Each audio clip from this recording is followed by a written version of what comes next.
भैया, आइए भैया, आइए आइए आइए। थोड़ा सा समय थोड़ा ध्यान दीजिए, जरा लंबा मत खींचिएगा जरा।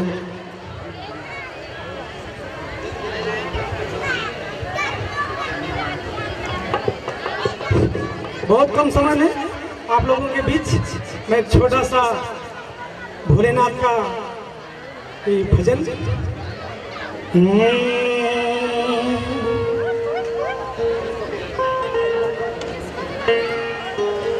बहुत कम समय मिला है।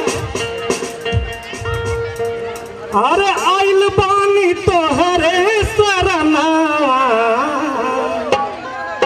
अरे आइल बानी तोहरे सरनावा, दे दर्शना रे बाबा, दे दर्शना रे बाबा, तोहरे से सकल जहानावा, तोहरे से सकल जहानावा, दे दर्शना रे बाबा, दे दर्शना रे बाबा।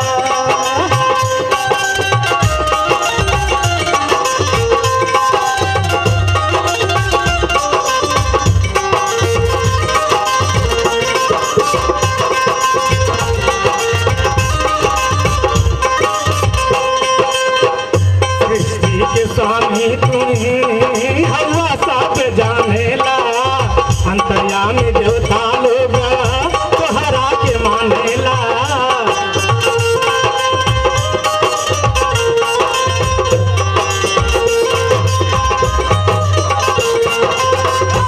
सृष्टि के स्वामी हवा सब लोग जानेला, अंतर्यामी देवता लोग तोहरा के मानेला।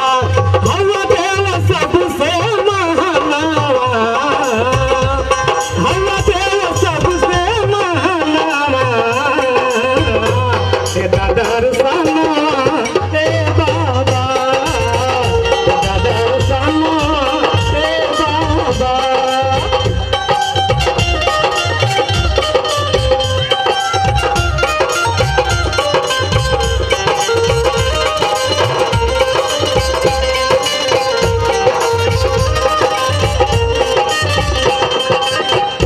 हमारे परम मित्र उपाध्याय जी की तरफ से 101 रुपया का पुरस्कार और बहुत बहुत नमस्कार प्रणाम, और सभी नमस्कार का कहना है किसे। अरे महादेव हल्ला चले तोहरे से दुनिया, निर्मल माया के बाला घो कहानिया।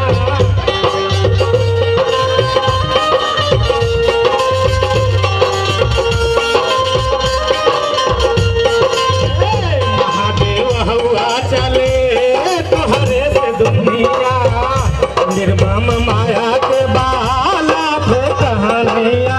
अरे करलो हो परमत गुण गनावा, करलो हो परमत गुण गनावा, दर्शना रे बाबा।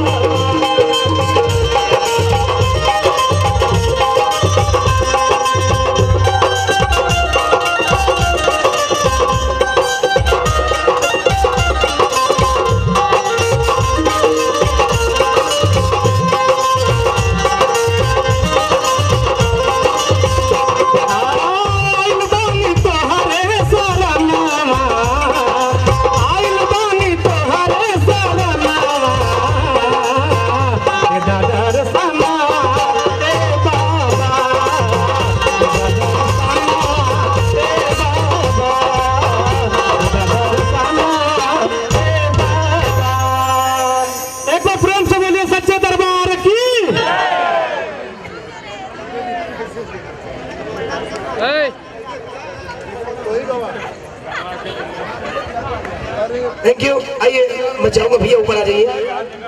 सुरेंद्र भैया, अच्छा बहुत हो चुका है, रात हो चुकी है, सभी लोग घर जाना चाहते हैं। वैसे भगवान का दिया हुआ सब कुछ है, दौलत है, शौहरत है, ऑडियंस की ताली नहीं है।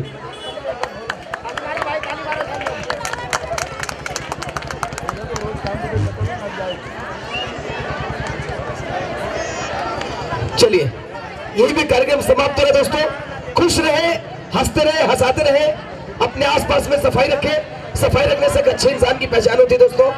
थैंक यू, गुड नाइट, सबा खैर, पैकअप। ये देखिए हमारे क्या